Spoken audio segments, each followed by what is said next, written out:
2. Political organization. This continental nation now has a representative government with a centrally located national capital. The central government consists of a strong federation of 100 comparatively free states. These states elect their governors and legislators for 10 years, and none are eligible for re-election. State judges are appointed for life by the governors and confirmed by their legislatures, which consist of one representative for each 100,000 citizens. There are 5 different types of metropolitan government, depending on the size of the city, but no city is permitted to have more than 1 million inhabitants. On the whole, these municipal governing schemes are very simple, direct, and economical. The few offices of city administration are keenly sought by the highest types of citizens. The federal government embraces 3 coordinate divisions: executive, legislative, and judicial. The federal chief executive is elected every 6 years by universal territorial suffrage. He is not eligible for re-election except upon the petition of at least 75 state legislatures concurred in by the respective state governors, and then but for 1 term. He is advised by a super cabinet composed of all living ex-chief executives. The legislative division embraces 3 houses. 1. The upper house is elected by industrial, professional, agricultural, and other groups of workers, balloting in accordance with economic function. 2. The lower house is elected by certain organizations of society, embracing the social, political, and philosophic groups not included in industry or the professions. All citizens in good standing participate in the election of both classes of representatives, but they are differently grouped depending on whether the election pertains to the upper or lower house. 3. The third house, the elder statesman, embraces the veterans of civic service and includes many distinguished persons nominated by the chief executive, by the regional, sub-federal executives, by the chief of the Supreme Tribunal, and by the presiding officers of either of the other legislative houses.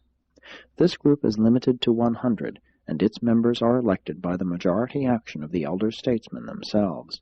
Membership is for life, and when vacancies occur, the person receiving the largest ballot among the list of nominees is thereby duly elected. The scope of this body is purely advisory, but it is a mighty regulator of public opinion and exerts a powerful influence upon all branches of the government. Very much of the federal administrative work is carried on by the 10 regional, sub-federal authorities, each consisting of the association of 10 states. These regional divisions are wholly executive and administrative, having neither legislative nor judicial functions. The 10 regional executives are the personal appointees of the federal chief executive, and their term of office is concurrent with his, 6 years. The Federal Supreme Tribunal approves the appointment of these 10 regional executives, and while they may not be reappointed, the retiring executive automatically becomes the associate and advisor of his successor. Otherwise, these regional chiefs choose their own cabinets of administrative officials. This nation is adjudicated by 2 major court systems, the law courts and the socioeconomic courts. The law courts function on the following 3 levels. 1. Minor courts of municipal and local jurisdiction, whose decisions may be appealed to the high state tribunals.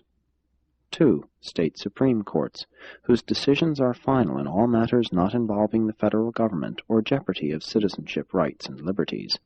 The regional executives are empowered to bring any case at once to the bar of the Federal Supreme Court. 3. Federal Supreme Court, the high tribunal for the adjudication of national contentions and the appellate cases coming up from the state courts. This Supreme Tribunal consists of 12 men over 40 and under 75 years of age, who have served 2 or more years on some state tribunal, and who have been appointed to this high position by the chief executive with the majority approval of the Super Cabinet and the third house of the Legislative Assembly. All decisions of this supreme judicial body are by at least a 2/3 vote. The socioeconomic courts function in the following 3 divisions. 1. Parental courts, associated with the legislative and executive divisions of the home and social system. 2. Educational courts. The juridical bodies connected with the state and regional school systems and associated with the executive and legislative branches of the educational administrative mechanism. 3. Industrial courts. The jurisdictional tribunals vested with full authority for the settlement of all economic misunderstandings. The Federal Supreme Court does not pass upon socioeconomic cases except upon the three-quarters vote of the third legislative branch of the national government, the House of Elder Statesmen. Otherwise, all decisions of the parental, educational, and industrial high courts are final.